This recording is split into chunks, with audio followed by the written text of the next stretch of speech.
Welcome to Offgrid Victory. So welcome to this beautiful day here in the Ozarks. It's early morning and I'm here at one of my pear trees, and this particular one is not in my orchard and it's out in the field, and so it's gotten neglected over the years, and yeah, it needs to be pruned kind of harshly. At any rate, let me show you this thing. But as you can see, there's all sorts of growth on this tree that has to be pruned back, and I'll tend to that. But what I wanted to show you is this thing, right? So I want you to notice something here. I'm going to go close up again. So normally if you see the buds that will come up later like this on the tree, it's kind of pointed upwards, right? Like here, let me show you another over here. Hopefully it'll focus on that. Yeah. And so let's take a look at that again. So here, look at that. The buds are coming kind of up, you know, closer to, oh, let's say the 60-degree area, something like that. But let's take a look at something like this. What's going on here, right?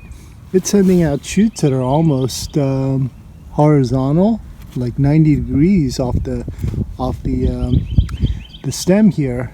And if you notice, yeah, this one's very different. It's even spiky, right? Here, look at the spike on this versus the rest of this tree. So what happened? Like, why does this tree look like this normally and some of it looks like this? Well, it's because this was a grafted tree, right? So, you know, we try to buy native trees as much as possible, but, you know, a lot of times you can't, right? So you end up buying one of these grafted trees. Like this was a grafted pear tree. I think it was a kefir.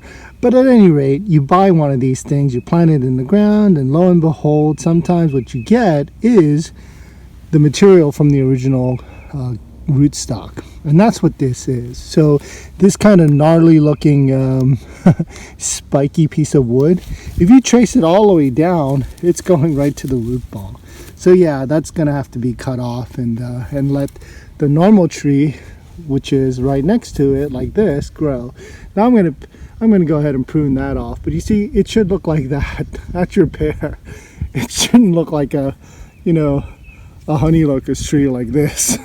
At any rate, lesson learned, right? One of those things, you do need to properly maintain your fruit trees and be on top of it every year to prune them and get them into shape for the fruiting season and the fruit season. So anyway, yeah, that's one I wanted to just go over, and hopefully you'll you know, benefit from my own mistake. But yeah, keep on top of that rootstock, make sure that it's not growing another tree out of it, and making sure that the intended fruit tree that is grafted onto goes well. Alrighty, shalom.